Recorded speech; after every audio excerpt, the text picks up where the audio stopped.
it makes me think there's hope for humanity when a band goes, don't play my music. It's like, okay, cool. Yeah.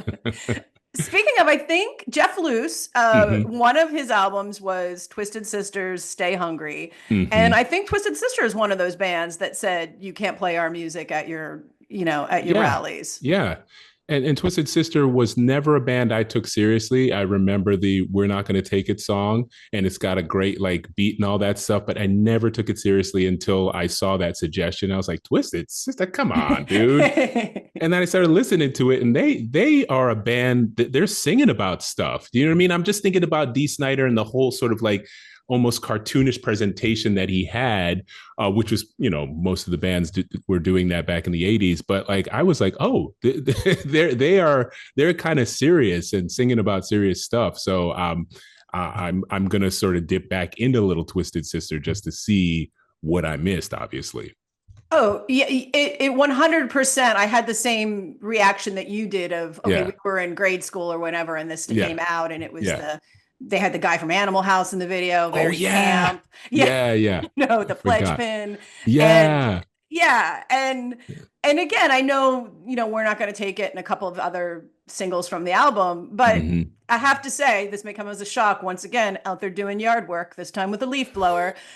and um and they nail the compulsories of being a good angry album. Hell yeah, hell yeah. I would say that. And then Jeff Luce steps up with Boogie Down Productions' Criminal Minded.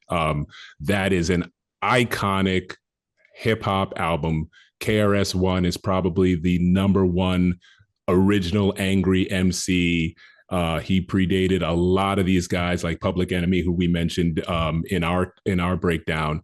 But all of those songs on that album, just just just the simplicity, and not in a bad way, but the simplicity and the beats of that song, and his voice has such a fucking authority that you're listening to his rage against the machine, and it's I mean, it brings back a lot of memories from me when I was in the 80s and just like listening to this stuff. I think that there's something visceral too about, there's so much to be angry about in Mm-hmm. adolescence and young adulthood, in Mm-hmm. that when you hear these albums at this time and then you're Mm-hmm. reintroduced to them, it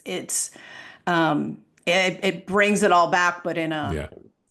I think in a positive way ultimately. Yeah, yeah. And in a way where now that we're at the age we are, we have perspective, and there's a sadness to it because it's like, oh, this song is 30 years old and the same stuff is still going down. Do you know what I mean? It's like, oh, now I really get it, right? So yeah. Yeah. Yeah. Yeah. Mm. Yeah, exactly. It's I used to not get the ending of Thelma and Louise, Oh and yeah. now I wish I didn't Now get you it. did.